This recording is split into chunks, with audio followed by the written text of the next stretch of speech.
Uma saudação a todos e a todas. Eu sou Renato, como a Diana falou, do Grupo Dança Solidária. Essa questão do trabalho voluntário que o grupo vem fazendo há alguns anos é muito relevante. É, de minha parte, realmente ficava lá quando tinha os eventos mensais, que era lá na Praça dos Voluntários. Aí tinha um espaço específico, né, que a gente, enquanto estava organizando, e tava a fila, eu ficava lá falando. Depois que agora o grupo mudou a perspectiva, principalmente depois da pandemia, ficou um pouco mais difícil, porque não tem o tempo, né, de fala. O grupo vai, tá, até onde eu estava acompanhando, estava indo para dois lugares, aí era conforme a alimentação, é mais entrega de alimentação. Antes tinha outros serviços que eu acho que eles estão proporcionando mais, como eles estão fazendo lá em Pindoretama, que já é uma ação maior e mais parecida com a primeira versão. De antemão, com relação ao voluntariado, eu me fio muito primeiro nessa questão, né? Qual é o nosso papel na vida, né? Qual é a razão de nós existirmos, por que nós estamos aqui. É como dizer o nascimento da filosofia, que é essa questão de ser amigo da sabedoria, ela tem a ver com essa perspectiva, né? Dizem que porque quando o homem percebeu que ele morria, né, o homem e a mulher, aí ele começou a pensar em como viver melhor a vida, né? E o que teria após a vida. Então acho que refletir num primeiro momento é refletir sobre isso, sobre o que é ser humano, qual é o nosso papel na humanidade. Então, para muitos, isso passa por uma linha da existência de um poder superior a nós mesmos, né? Da percepção de que nós não somos os criadores, nós somos criados. Então, há uma percepção de que, por exemplo, a grande maioria das coisas nas nossas vidas, nós não temos tanta governabilidade. Né? Há todo um desígnio, uma construção da qual nós fazemos parte dentro dessa sinergia com o funcionamento do universo. Então, acho que numa primeira perspectiva, eu penso assim. Muita gente tá, por exemplo, agora viajou, vai para o Catar, né, tá lá na Copa e não tem nenhum problema. Muita gente tá nos bares aí, como dizia o Milton Nascimento, nos bares da vida e brincando e tudo. Também não tem problema. Agora vem o questionamento: a vida é só isso? Essa é a primeira perspectiva, né? Para que nós nascemos? Qual é o nosso papel? Não é?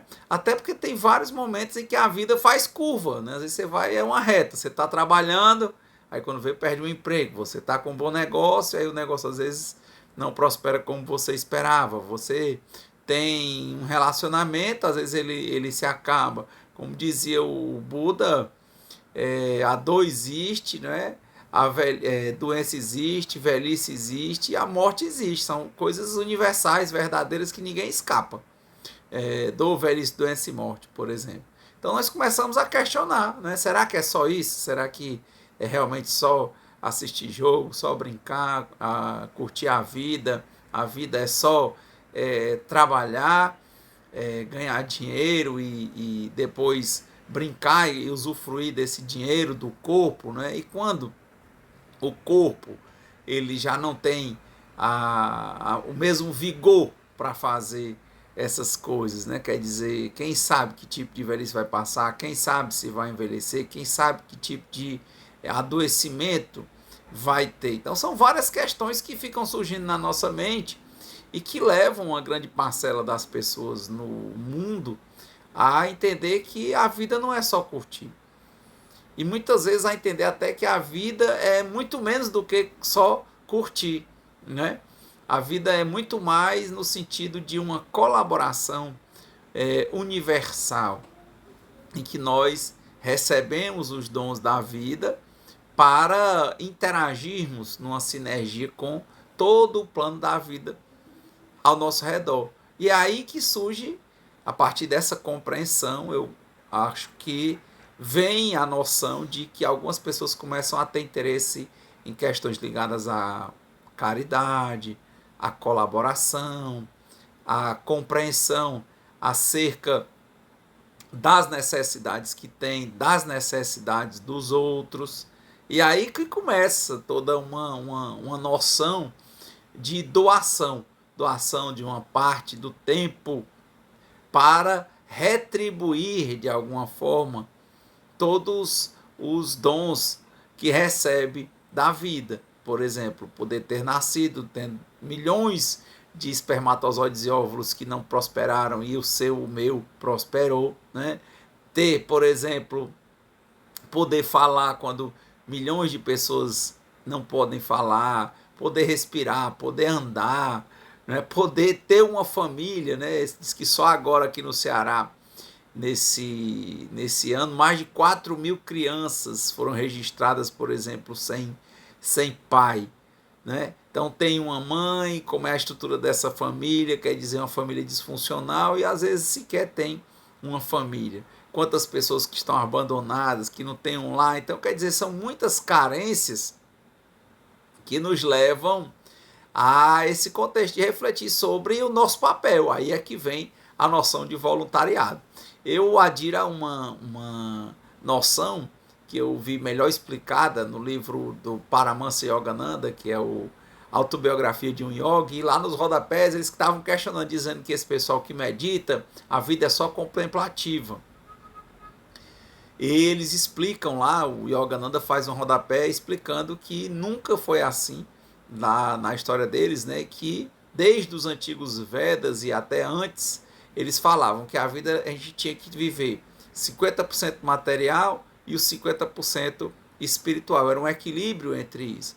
Eu acho até interessante você pensar numa coisa como essa, que quando o Yogananda, ele decide realmente assumir uma vida mais monástica, né, e resolve não casar, porque ele poderia casar, constituir família e ter filhos, mas ele diz para o mestre dele, o Yukteswar, né, que não vai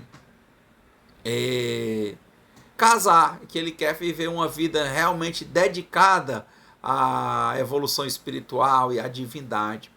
E quando ele fala isso, o mestre dele diz assim: olha, pois se você não quer ter uma família, você nasceu com todo um corpo, com toda uma estrutura para você ter uma família, ter filhos e tudo. Se você não quer ter, se você não quer ter cuidado nesse sentido, se você acha que o sentido da sua vida não constituir uma família, educar as pessoas, aguentar os conflitos de um lar, que a gente sabe que é difícil, relacionamento, pai com filho, marido com esposa, esposa com marido, filho com pai, com avós, quer dizer, é difícil. Quanta gente não está optando por não ter filho? Tem gente que diz assim: eu vou adotar um animal, um pet, nada contra, mas às vezes em substituição a ter filho, porque acha que ter filho é mais problema, e diz, nesse mundo e tal.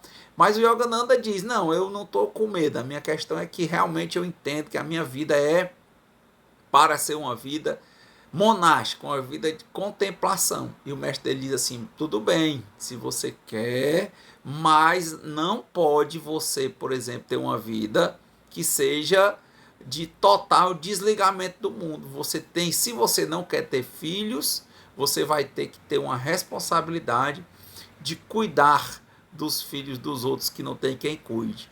E é assim que o Paramahansa Yogananda, naquela hora, naquela época, ele ainda não tinha esse nome Yogananda, o nome dele era Mukunda, né? E ele recebe a sugestão do mestre de montar uma escola, uma escola voluntária para aquelas crianças carentes na Índia. E ele começa um trabalho filantrópico de educação de costumes para as pessoas, além dessa educação religiosa. E ele monta uma escola, e essa escola vai crescendo. Ele diz: você tem que ter a responsabilidade com alguma coisa. Você não pode dizer: eu vou para uma vida monástica porque é o mais fácil, né? Então se você não quer ter filhos, então você vai cuidar dos filhos dos outros. A mesma coisa eu achei interessante, você ver como é o sentido, né? A escola dele estava prosperando, estava muito bem. Aí um dia, como ele falava inglês, estava bem, tudo, o mestre disse: olha, aqui deu tudo certo, mas eu entendo que agora você tem um dever muito maior. Se você ter essa vida monástica, agora você vai ter outro papel, uma responsabilidade que vai ser levar o yoga, né, nosso método, né, que nossos antepassados, mestres antepassados nos ensinaram para mostrar isso para o mundo. E aí você vai para os Estados Unidos e lá você vai difundir essa cultura pelo mundo. E foi isso que ele foi fazer. Aí ele estava gostando da escola, já estava adaptado com esse trabalho voluntário, e ele vai para os Estados Unidos, vai lá para fazer uma palestra, acaba ficando por lá. Uma vida bem espartana, né? Bem rígida. Ele só tinha um quartinho e foi gastando as poucas reservas que ele tinha, escrevendo e fazendo outra palestra, até que ele foi ficando conhecido. E hoje, né, todo mundo praticamente que convive com essas questões de meditação conhece a história do Yogananda. E lá ele conseguiu realmente difundir isso e montar ashrams gigantes, né? Quer dizer, foi um caso que eu achei interessante. Outra pessoa que eu vi, boa noite, que também decidiu, pode-se dizer assim, por não ter filhos, foi o Divaldo Pereira Franco, né? Ele não casou, acabou seguindo a vida muito ligada ao espiritismo, mas também nunca deixou de trabalhar. O Divaldo Franco, quem leu aquela biografia dele, vê que ele tinha muita dificuldade, né? Ele quando a irmã dele faleceu, ele perdeu o movimento das pernas, né? E disse que era uma questão espiritual. E os pais dele tinham tentado de tudo e nada resolvia. Ele passou meses sem andar e conheceram lá um casal que vinha de Salvador, foram lá para a Feira de Santana, e o casal era espírita, e ele passou por um tratamento espírita e ficou bom, e ficou sempre próximo a esse casal. E quando o casal foi embora para Salvador, ele se dispôs, perguntaram, né? E ele se dispôs a ir com eles lá. Ele estava nessa fase adolescente para adulto, né? E eu queria trabalhar também, achava que tinha mais perspectiva e foi para lá. E tentou muitas coisas e nada estava dando muito certo na vida dele. Ele tentando trabalhar, estudar, fez o curso de datilografia, que era a grande coisa naquela época, né? E o Divaldo vai para lá e as crises e oscilações emocionais que ele tinha, mas segue nessa questão espiritual. Depois de muita dificuldade, ele consegue ingressar no serviço público, né, lá ligado ao serviço público lá da Bahia. E ele fica trabalhando, e ao mesmo tempo que ele trabalhava, quer dizer, aquela história, 50% material e 50% espiritual. Ele trabalhava como servidor público e tinha uma atividade de caridade. O trabalho dele como palestrante começa a crescer, o trabalho dele como médium psicofônico, psicográfico, começa também a crescer mais. Ele se aproxima do Chico Xavier lá em Minas, antes de um atrito grande que eles tiveram, que eles ficaram sem se falar por muitos anos. Mas ele fica lá trabalhando materialmente e quando terminava o trabalho, seguia para os trabalhos de voluntariado junto ao centro espírita, o qual ele frequentava com essas pessoas. Quando a coisa começou a crescer, ele recebeu uma nova intuição, né? Uma orientação de que ele tinha que aumentar esse trabalho de caridade. Ele continuava trabalhando como servidor público, cumpria horário, não faltava, fazia tudo direitinho, que ele foi servidor público até se aposentar, aos 65, de volta tem mais de 92 anos, salvo o engano agora. E ele foi e disse, olha, você tem que ter um trabalho maior, você tem que montar uma casa, veja quantas crianças aí com dificuldades aqui, ele andando já lá na Bahia, lá onde está estabelecido hoje, a Mansão do Caminho, lá era tipo assim, um brejo numa favela grande em Pau da Lima, e ele fazia um trabalho ali perto do centro, perto ali do elevador Lacerda, onde tinha o centro espírita. E lá ele recebeu essa dedicação e teve uma rifa, e eles ganharam o terreno lá da Mansão do Caminho. E antes disso tinha uma casa, eles começaram a fazer um trabalho de mãe social. Tinham as mulheres que tinham tempo, ficavam naquelas casas, né? E naquelas casas que tinham tempo iam cuidar das crianças. E ele começou a pegar crianças na rua e levar para essas mães cuidarem. Ele trabalhava com o dinheiro dele, uma parte do dinheiro dele ele sobrevivia, ajudava a família. Até que tempos depois a mãe dele veio morar com ele, e uma parte ele coletava doações e também doava para ajudar essas mães sociais, para darem esse apoio a essas crianças. Com o tempo, já se sabe, ele chegou a adotar também ressalvado engano do número, mais de 600 crianças, né? O Divaldo adotou, e fora isso, há um atendimento na Mansão do Caminho hoje, em torno de 4.500 crianças por dia, né? Lá eles têm café, almoço, janta, tem escola, tem... É um negócio imenso. Quem é aqui de Fortaleza, você imagina a Mansão do Caminho algo como fosse o tamanho da Unifor. Então eram só casinhas onde tinham as mães sociais, e a última casinha lá do Divaldo. Hoje lá tem um convênio com o governo, tem uma parte de parto natural, você tem um prédiozinho lá que é uma escola para cabeleireiros, você tem as escolas para criança pequena, você tem a creche, você tem várias atividades na Mansão do Caminho, e várias pessoas que são formadas naquele lugar, que ainda é um lugar muito carente, que chama Pau da Lima, que é um bairro lá de Salvador. E ainda assim o Divaldo nunca deixou de trabalhar. Então, quer dizer, o voluntariado começa com essa questão, né? Quer dizer, você veio para cá só para trabalhar, se alimentar, se manter e curtir a vida, né? Ou você acha que você tem um papel a mais para colaborar com a vida, né? Para ser um agente de transformação da vida. E melhor do que tudo é gostar do que faz, né? Acho que é uma grande coisa, né? Que bom, quando eu cheguei lá na Mansão do Caminho, Cleiton, que eu tive a oportunidade de conhecer uma das primeiras adotadas pelo Divaldo. Hoje ela é voluntária lá, já é professora formada, aposentada do estado, lá da Bahia, e que é atendimento voluntário. Ela é uma senhora, né? Já é avó. E ela explicando, né, que os irmãos dela, que o Divaldo tinha adotado, ela era uma das adotadas, né, adotada no papel pelo Divaldo, que ela, adotada pelo Divaldo, ela tinha essa perspectiva já de também ajudar. Então, quer dizer, ela foi nessa linha de também ajudar as pessoas, e dizendo ela que todos os irmãos, todos os filhos que o Divaldo criou, todos eles se graduaram, eram todos formados. Aí, olha, aqui todo mundo se formou. Quer dizer, que trabalho lindo, né? Você ter 90 e poucos anos, eu achei parecido com a história de Yogananda, né? Ele não optou por não ter filhos, por não ter uma família constituída dele, mas o orientador dele, o mestre dele, disse que ele tinha que ter responsabilidade, então, com a família e com os filhos dos outros, e ele foi ter. Então, o Divaldo, de outra linha religiosa, optou por não ter uma família constituída, ele como pai, não é?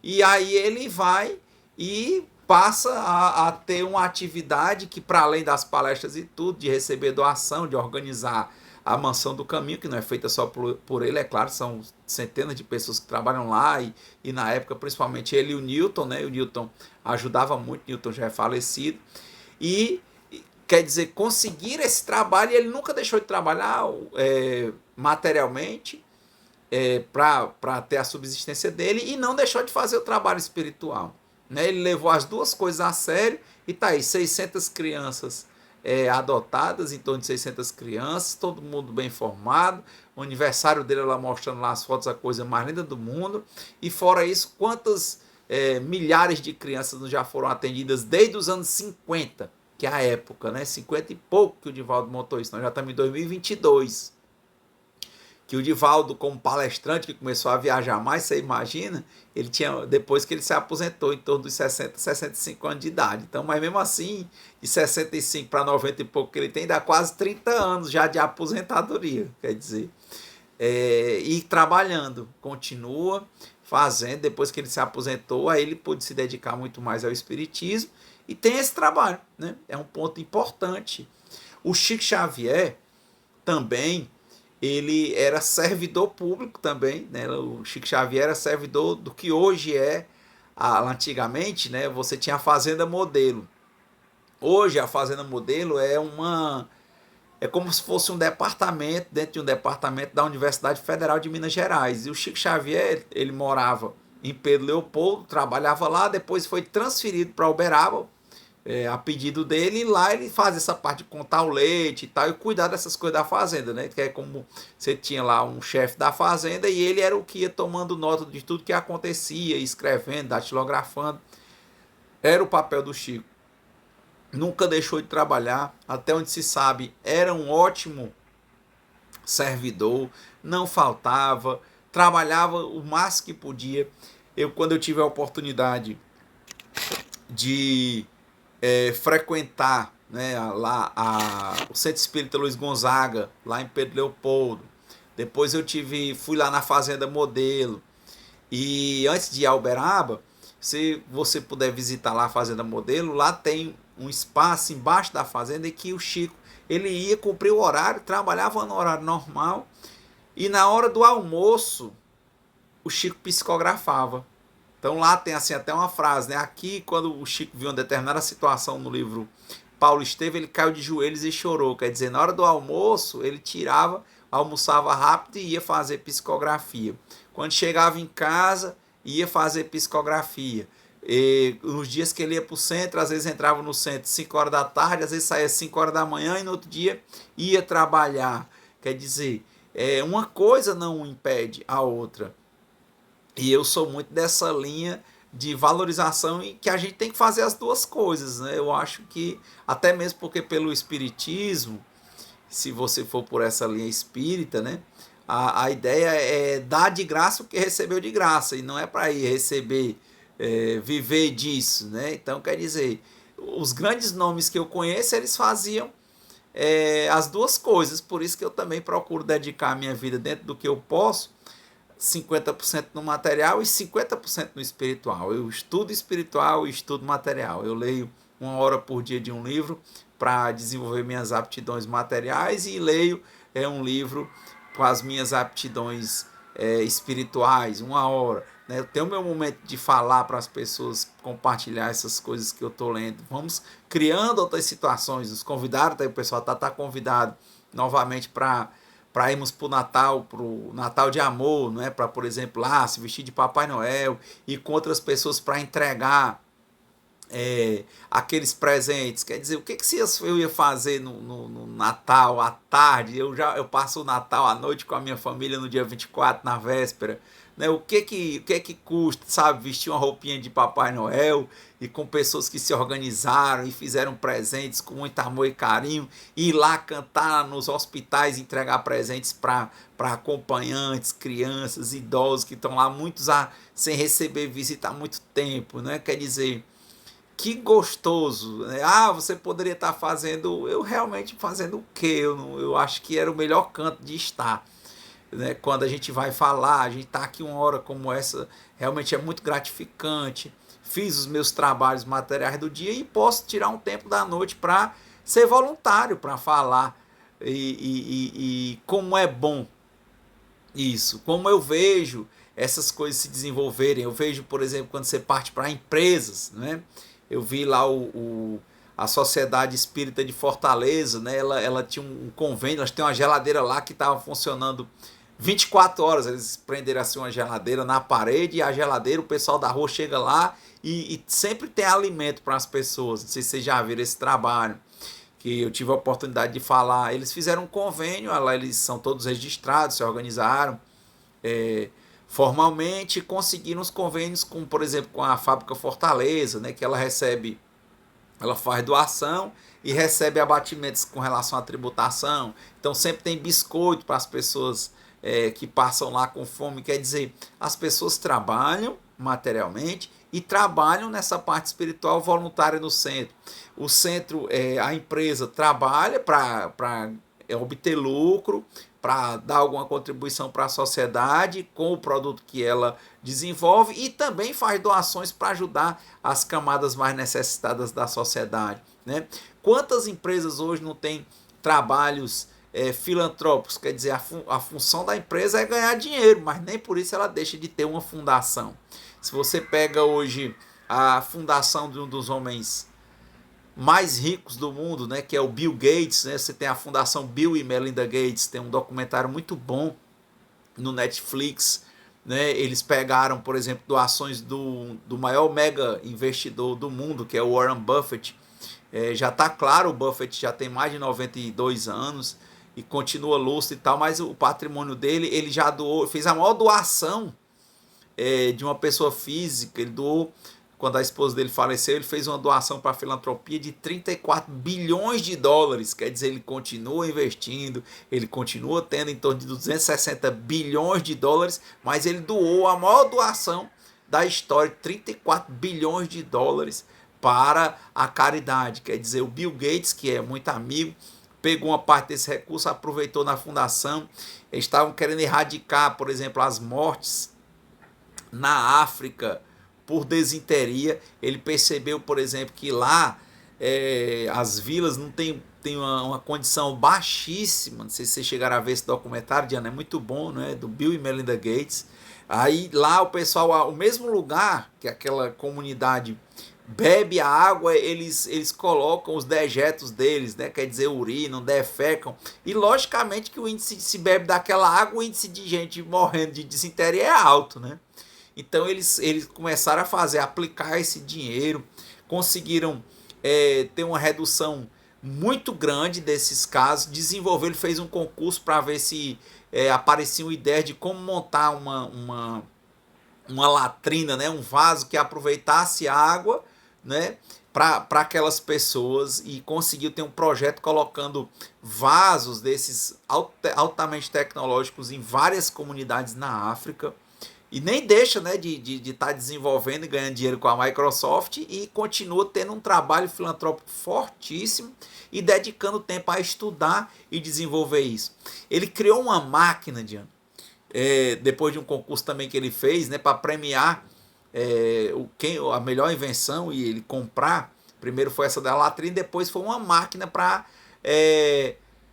fazer energia e transformar a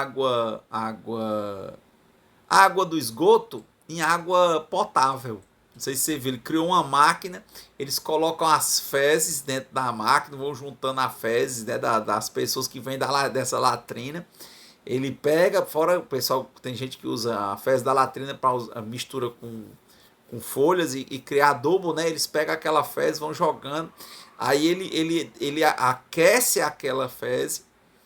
Aí todo o líquido que tem dela passa, tipo como quem faz cachaça, né? Passa por uma resfriação, vira gás, né? E depois o gás, né, do calor, a água, depois de virar gás, vira água de novo. Aí do outro lado eles desenvolveram um processo que do outro lado sai água limpa e potável. Quer dizer, retirada de fezes. Ele mesmo foi lá, bebeu primeiro, inaugurou, quer dizer, colocando isso nas comunidades. Tem salvado milhões de pessoas. Quem diria, né, que alguém como o Bill Gates estava tão dedicado à filantropia. O Rockefeller, né, você olhar quantas instituições que eles fizeram, que até hoje, ele morreu há muito tempo, né, que tem de preservação, e nunca deixou de ganhar dinheiro, por exemplo, com petróleo, né, a Royal Dutch Shell e a Standard Oil. Quer dizer, dá para fazer as duas coisas. O Carnegie, né, tem o Carnegie Hall, enquanto ele não investiu em faculdades, em teatros, em ajudar as pessoas, né? Ele que era o homem do aço. Então, se você olhar essas grandes empresas, a maioria delas tem uma parte de social, de ajuda. E, de novo, não deixam de buscar melhorar, de buscar crescer, de buscar ganhar o dinheiro delas, ter o lucro delas e desenvolver algo que possa continuar a ser útil para a sociedade, mas tem uma parte social. Veja que isso é tanto para as pessoas quanto para os empreendimentos, para as empresas das pessoas. Quer dizer, esse é um foco que me interessa muito. É essa linha de pessoas que eu gosto de ouvir, que eu gosto de ver. Quem diria, né? Um Warren Buffett, ele tem fundação, esse dinheiro que ele doou, uma parte está sendo aproveitado pela fundação do Bill Gates. Ele tem uma fundação que era o nome do pai dele, já era um costume do pai do Warren Buffett, que foi um investidor, não na mesma proporção do Buffett, mas um grande investidor que foi deputado, alguns mandatos lá nos Estados Unidos. Ele deixou, quando ele faleceu, ele já tinha uma fundação, ele deixou um dinheiro para a fundação, para ajudar as pessoas. Aí tem a fundação do pai do Buffett, tem uma fundação do Buffett, uma fundação da esposa do Buffett, e ele dedicou esses 34 bilhões para outras fundações que não são as deles. Tem fundação da filha, quer dizer, tudo isso são pessoas trabalhando com trabalho voluntário e desenvolvendo e fazendo doações. Quer dizer, quantos casos que são louváveis que nós encontramos, né, de dedicação, e como isso faz bem. Como eu disse, respeitando, cada um que acha que é só para curtir e tal, é o momento, tudo tem a hora, né? Mas é interessante, a vida é seletiva. Acaba que nós que temos essa compreensão que temos que fazer o material e o espiritual, nós nos damos bem, nós nos encontramos, nós gostamos de servir mutuamente, né?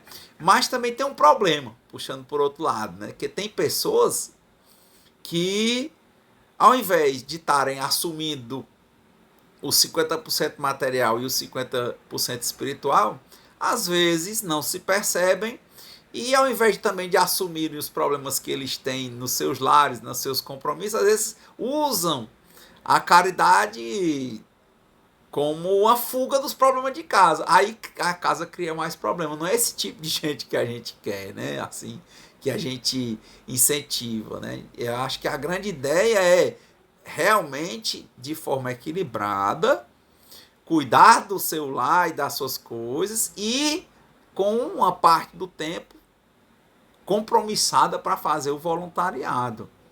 Porque não é incomum a percepção de pessoas que abandonam literalmente o que receberam. E aí também não é uma linha que particularmente eu acho mais adequada. Eu acho que, de novo, trabalhou, teve o material e parte para o espiritual. Não adianta, por exemplo, grosso modo, fazer toda a caridade com os idosos que estão na rua e os idosos de casa estão entregue nas mãos de qualquer um, de qualquer jeito. Né? Quer dizer, fica estranho. Por quê? Porque a nossa família é um primeiro compromisso. É um primeiro compromisso que não pode ser abandonado. Né? É como a história de comer e beber todo dia, mas você tem que cuidar para comer. Né? Você tem que fazer a sua parte, não pode ser desidioso com nada. Por isso que eu gosto dessa ideia dos 50-50, né? Eu tenho que, ao mesmo tempo que estar aqui falando com vocês, eu tenho que ser pai, você tem que ser marido, você tem que ser trabalhador e você tem que ser voluntário. Acho que tem, mas não pode negligenciar nenhuma coisa. Eu acho que aí é que é o ponto mais relevante. O que eu ia dizer do Chico Xavier naquela hora, que ele também não casou, mas ele adotou o Higino, né? Que se você chega lá na casa dele hoje, onde era a casa do Chico, em Uberaba, até hoje, o rapaz que se graduou e tudo, que administra as coisas que eram do Chico Xavier, ele foi criado pelo Chico, quer dizer, ele assumiu responsabilidade de família. O Divaldo levou a mãe dele, levou a família toda, cuidou da mãe dele até morrer, não é? Lá, se você pegar o Chico Xavier, cuidou dos parentes, ele foi arrimo de família a vida inteira, até porque a mãe dele morreu. Ele ainda era muito jovem, não é? Mas ele sempre foi apoiando o pai e os irmãos, quer dizer, não deixou.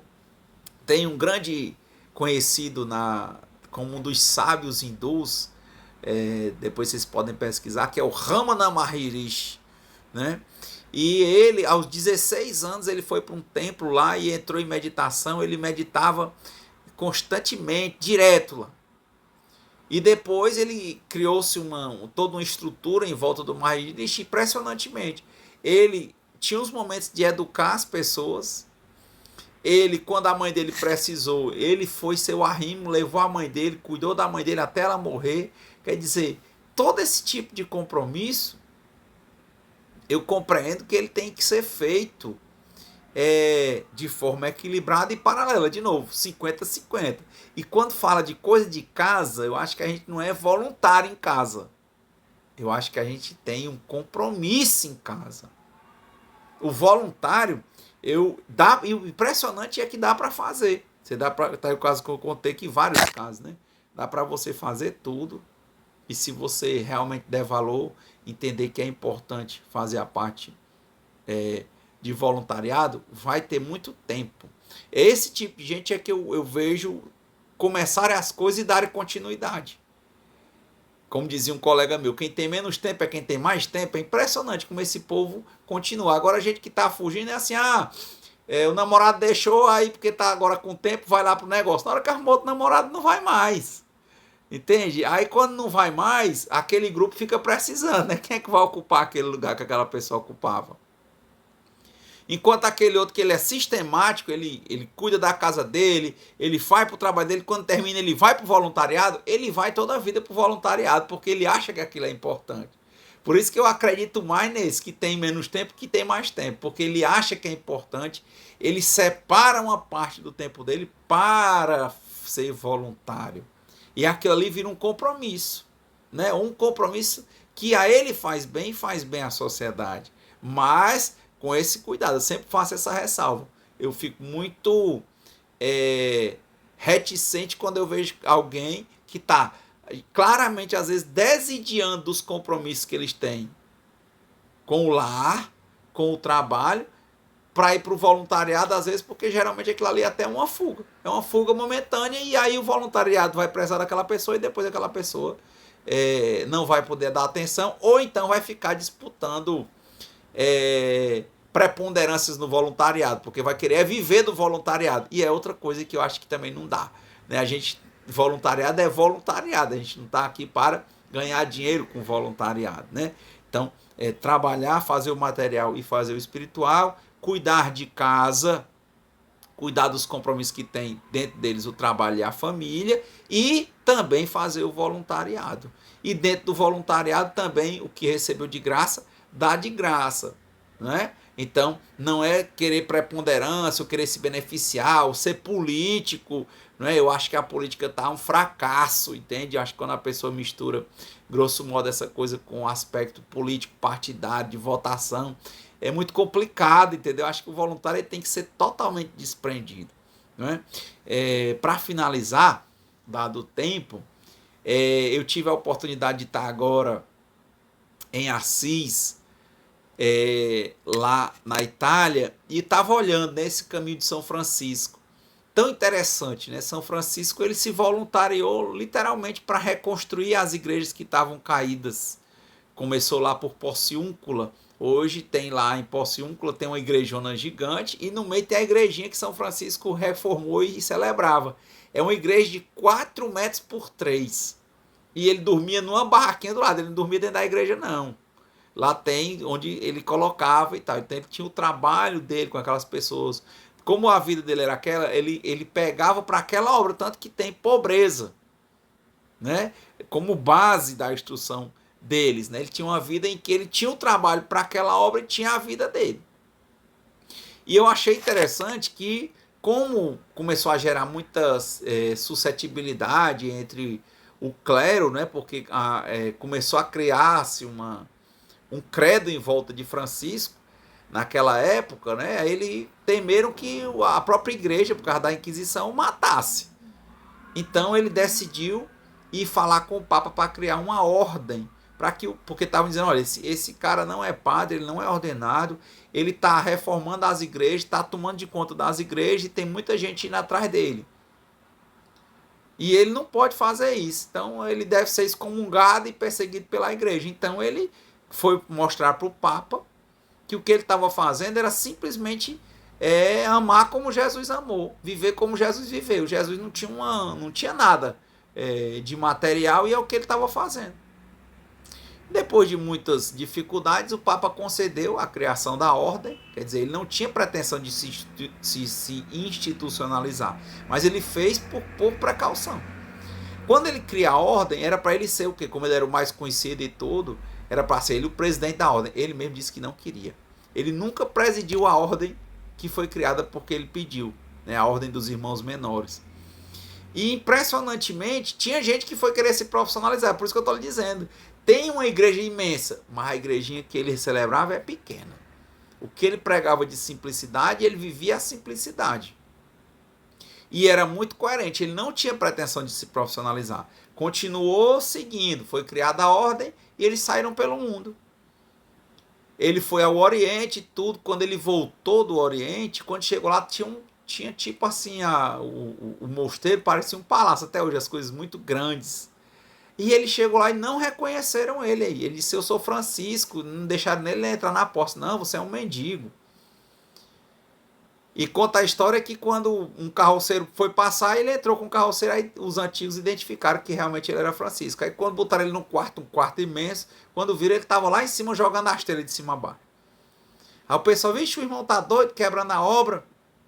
Ele disse, não, a obra que eu pensei era a gente andando no mundo fazendo caridade. Com pobreza, não era essa obra de luxo, de estrutura. Então, se é isso aqui, então eu saio da ordem que eu criei. Quer dizer, ele não tinha nenhuma pretensão de se profissionalizar fazendo caridade. Ele não tinha. Né? Ele fazia o que ele tinha de fazer, era a responsabilidade dele. Mas ele não queria ser político, ele não queria ser o dono de obra, ele não queria ser presidente, ele não tinha essa pretensão. Ele tinha essa pretensão de, no tempo dele de ajudar, ajudar. E pronto. Né? A obra do Chico Xavier, toda doada. Quem anda discutindo a obra é o filho dele. Ele, Chico Xavier, toda é doada. Você vai, ele pega um livro, aí tem lá o livro do Centro Espírita, tem lá, este livro, a produção é doada para o centro tal. Você abre o nosso lado, pode ir lá, que tem lá o documento assinado em cartório, que toda a venda do livro é para um centro. Pode abrir. Os livros originais do Chico tem. Então, quer dizer, não havia essa pretensão de preponderância.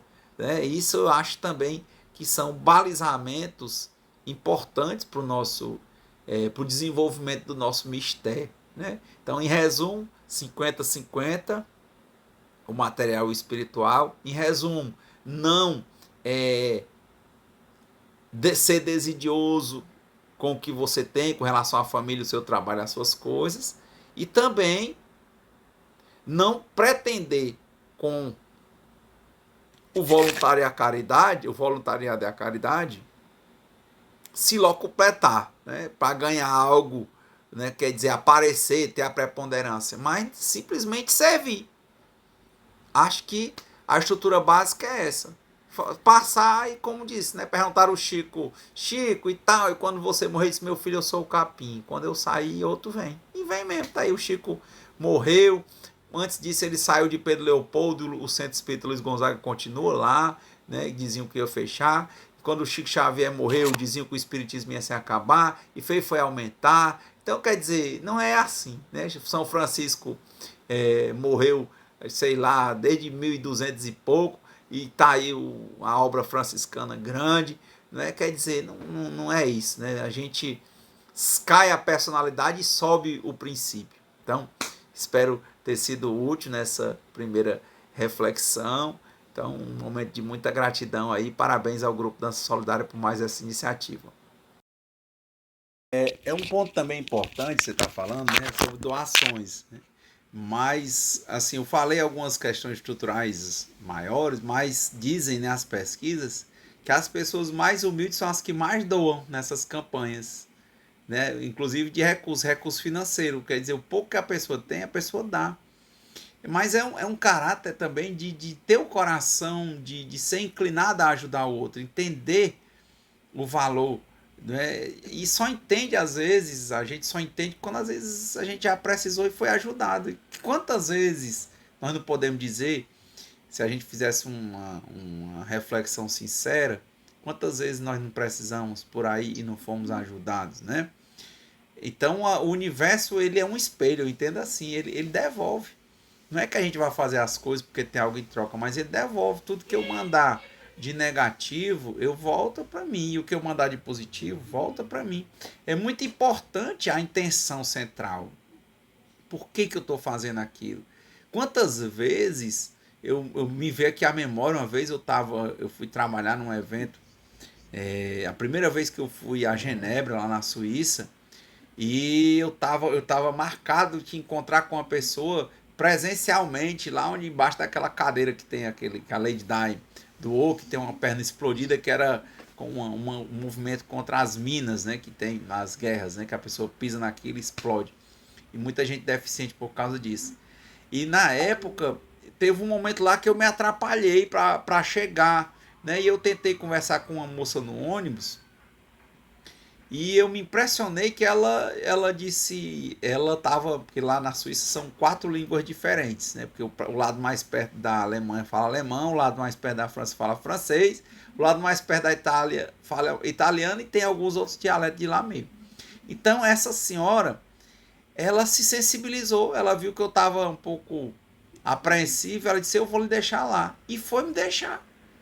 Foi me deixar. Ela ia pro trabalho, ela pegou, foi lá, pagou minha passagem no outro bonde, porque eu tava indo para um lado, era pro outro, entrou comigo, foi me deixar lá. Me deixar lá. Eu disse, pronto, tá ali é o seu negócio. Aí eu disse, não, obrigado, e tal, me dê seu contato. Ela disse, não precisa. Ela não me deu nem o contato. Só isso, ela simplesmente pegou e foi me ajudar. E foi me deixar lá. Eu não esqueço, poxa, como é que pode, né? Quantas vezes, do nada, a pessoa chegar, não dá nem um nome, qual a pretensão que ela tinha? Nenhuma. Talvez até se atrasou para chegar no trabalho, porque mas ela foi me deixar onde eu precisava. Sabe? Como é bom a gente precisar e ser acolhido, né? Então, quer dizer, esse tipo de coisa, eu perco as contas de quantas vezes pessoas foram voluntárias para comigo, né? Mas que bom, né? Isso me dá um senso de que eu preciso também retribuir à vida isso que a vida me dá. É verdade, Renato. O exemplo é a melhor forma, né? E aos poucos as pessoas, nós vamos vivenciando algo que a gente às vezes passa, né? E pessoas que às vezes têm o coração ainda muito duro, que não sabem o que é ser voluntário, e que depois de ver, de ser ajudado, hoje sente orgulho de vestir um colete e dizer, olha, eu fui voluntária de uma ação que teve lá na minha comunidade, porque ela já viu as ações do grupo, ela teve a oportunidade de ser convidada, de presenciar. Então, hoje, ela apresenta como resultado ser voluntária na comunidade que ela mora, de varrer a rua depois, de convidar as outras pessoas para deixarem a rua arrumada, né? Depois do A corrente do bem, né? a corrente do bem. Era um E filme que a muito gente, legal, esse filme. Muito bom. Vale a pena. Você já deveria passar um dia aí no canal A Corrente do Bem. Conhece? E Muito bom. apareceu aí a Ila, a Silvana. Bom. não, Renata, ainda não vi, mas eu vou assistir Deve ter uns 20 anos, e mas é ver muito bom o filme A Corrente do Bem. a corrente do bem. Vou olhar sim.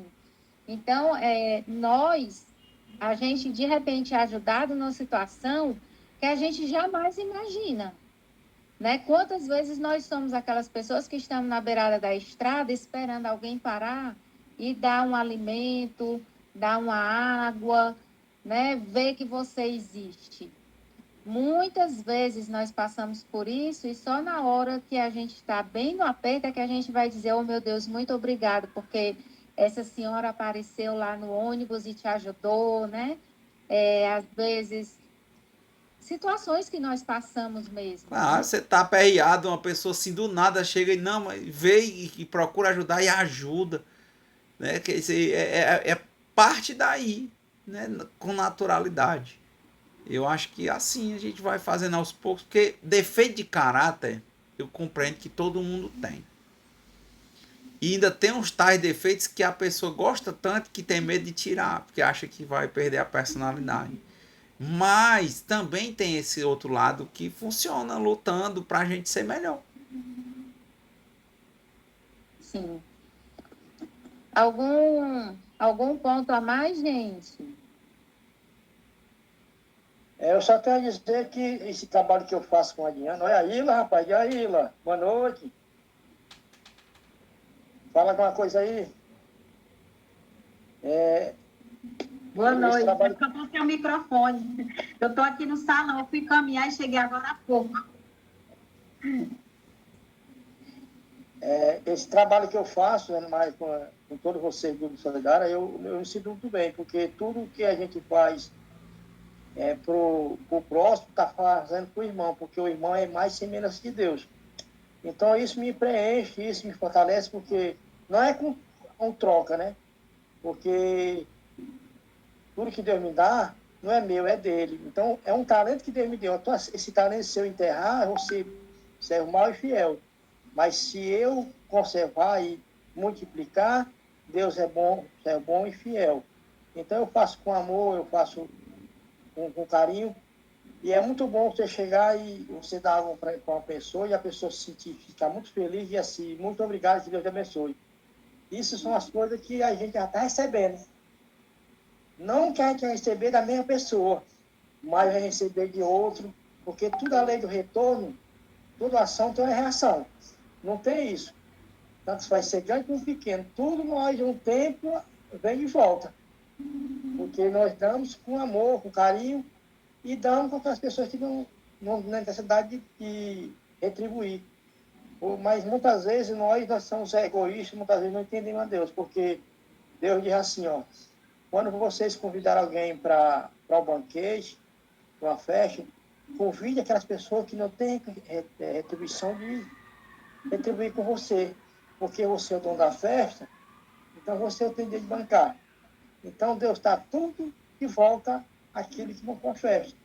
Mas muitas vezes nós somos egoístas, muitas vezes nós somos incrédulos, mas Deus nos perdoa, vai abrir nosso coração, nossa mente e vai caminhando para que Ele possa cada vez mais dar essa sabedoria, que a sabedoria é o começo do amor e da misericórdia para com nós e para com Ele. Né?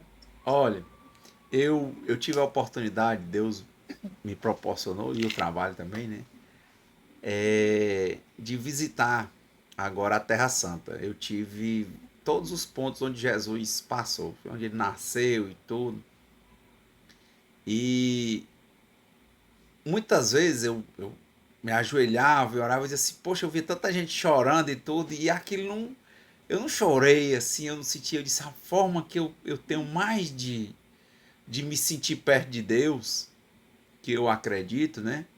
É quando eu estou fazendo esses papéis. São as palavras que mais me fortalecem. São ações, às vezes, que eu me sinto muito mais perto do que quando eu estava lá botando a mão onde Jesus nasceu. Botei a mão onde a cruz de Jesus foi fincada. Botei a mão na pedra que botaram Jesus para preparar ele para ser crucificado. Botei a mão lá no Santo Sepulcro. Pisei no mar da Galileia. Me batizei no Rio Jordão. Mas eu sinto Deus perto de mim quando eu estou fazendo coisas que eu acho que vão ajudar a ser parte. Quer dizer, levar as coisas de Deus à frente. Eu acho que esse é o ponto central. Eu acho que aí eu tenho muito mais experiência de ter me emocionado nessas situações do que, como eu disse, da coisa material. Ou ir para uma missa, ou ir para o centro, ou ir para o culto, né? Ou ir na Terra Santa. É importante, é muito relevante.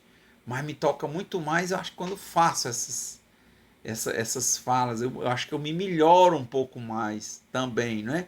Por quê? Porque eu acho que eu colaboro. Aí a gente faz parte, né? Quando a gente vai com a vida, né? Quem pode ser contra nós, né? Sim, a Etel levantou a mão. Microfone aqui. Bom, eu estava pensando para a definição de voluntário, né? Tem muitos, mas eu estava me pensando hoje e, assim, para mim, né? Não sei nem se o conceito está muito bom, mas é o que eu acho. O voluntariado, ele é muito mais além do servir, né? Servir o irmão. Porque o servir, ele nos muda, né? Ele nos transforma o nosso ser e automaticamente vai mudar o outro, né? Se caso o outro queira sair da situação de que está. Então, quer dizer, é uma mudança, uma transformação da minha pessoa e do outro. E também com o decorrer das ações e do que você está vivenciando, né? Você vai vendo que suas atitudes, né? Suas atitudes, fez um rascunho. Suas atitudes vai na tua vida, né? Vai mudar a tua maneira de ser também e do irmão. Quer dizer, tudo engloba, resumindo, é uma transmutação, como eu escuto muito, né, o Renato falar, é a mudança do meu interior, que vai me regenerando, vai me transformando, vai me curando. Quer dizer, para mim, o voluntariado é isso, vai muito além do servir para o irmão. E eu espero que as pessoas que a gente serve, né, que eles tenham a convicção e os toques, né, para que eles queiram mudar a vida deles. É isso. E mesmo que eles não mudem, aquele instante que nós estivemos ali, alguma coisa já modificou. Quantas vezes a gente já viu pessoas que disseram assim: Deus não existe. Se ele existisse, ele olharia por mim, ele faria alguma coisa. E a gente conversa com essas pessoas. Teve algumas vezes que no nosso momento de oração final, eles pediram para participar. E uma palavra, algo mais, a gente vê que vai modificando. E teve uma vez um senhor que falou assim, foi numa ação noturna na Praça do Ferreira. Nós estávamos nesse momento na Praça do Ferreira. E ele falou que nós estávamos transformando as noites deles, quando a gente chegava com alimento, com água, roupa, em noites de Natal. E muitas pessoas deixavam para fazer isso na noite de Natal. E que cada vez que a gente estava ali, a gente estava transformando a noite deles e a nossa também, porque a gente acho que nem tinha parado para pensar o tanto de alegria que a gente leva ao encerrar cada ação. Então é isso. E essa ação que nós estamos fazendo, eu sempre digo, vem mudando muitas coisas na minha vida, porque eu era apegado a muitas coisas de mim. Eu não podia dar uma roupa ao meu irmão, porque, ou sei lá, que da minha família, porque eu não gostava. Hoje, quando eu pego uma roupa do um irmão, que não é irmão do sangue, mas é irmão, um filho de Deus, eu fico muito feliz. Quando eu pego uma chinela minha, que eu tenho 2 ou 3, eu dou ao meu irmão, aquilo foi uma alegria muito grande. Ou seja, é que nem até falou, o voluntário ele precisa ser mudado. Então, esse voluntário que está caminhando, somente eu, mudou muitas coisas na minha vida. Porque eu pegar uma chinela minha e dar uma pessoa que eu nem conheço, que eu não sei nem quem é, entre aspas, mas Deus sabe, né, o que ele está precisando, e eu chegar, dar, isso é uma transformação em mim. Isso é porque o grupo está me transformando. Eu pegar uma blusa minha e dar um irmão meu, que eu me sinto bem, isso é uma transformação, que é coisa que eu não fazia e hoje eu faço. Então, isso, um voluntário que eu estou fazendo, já está me transformando, modificando, né? Porque outra coisa, muita coisa está me transformando, porque eu não vivo placa de igreja, eu não vivo religião, mas eu vivo uma coisa maior que é a espiritualidade, ou seja, Deus, que eu vou logo direto. Porque a espiritualidade, porque a religião e a igreja, ela dá muitos conselhos, ou seja, ela põe regra na gente. Então, muitas vezes, a regra, Deus não coloca regra nos seus filhos. Ele diz, e de pregar o evangelho todo, que é você fazer tudo aquilo que Deus não pede a fazer. Mas muitas vezes as placas de igreja que não salvam, a religião que não salva, coloca regras nos seres humanos. Mas por quê? Porque as pessoas não estão diretamente espiritualidade, ou seja, rezando e lendo a palavra de Deus. Mas quando a gente passa a rezar profundo e ler os mandamentos, a Bíblia e os preceitos de Deus, a gente está noutra cadeia elementar, ou seja, está em direto para com Deus. Então, Deus dá a transformação. Deus faz a obra no meio de nós. Então, é uma coisa após a outra. Porque Deus diz assim, você não vai viver só de pão, mas de toda a palavra de Deus. Ou seja, a caridade material e a caridade espiritual. E a caridade espiritual é que é onde fortifica o equilíbrio, porque eu tenho que ter 3 coisas na vida. Equilíbrio espiritual, equilíbrio mental e emocional. Se eu tivesse esse equilíbrio, eu vou conseguir muito algo na minha vida e na vida que está ao meu redor. Porque Deus é o principal de minha vida. Não que eu vou discriminar ninguém, não que eu tenha vergonha de ninguém, porque Deus tira o preconceito. Deus vai nos curando, nos purificando e nos lavando no nosso coração. E lavando para a nossa mente. Então, isso aí que está me transformando. Isso aí que está fazendo com que eu seja mais próximo de Deus. Porque no momento que eu estou próximo de Deus, Deus está me lavando e me curando. Não que vai deixar as coisas terrenas, né?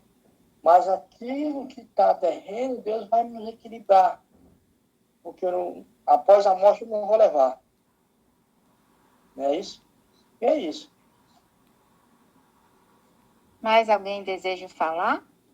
Silvana, Ila, Luísa. Então, Renato, convido a você fazer uma prece singela de fechamento para nosso encontro online.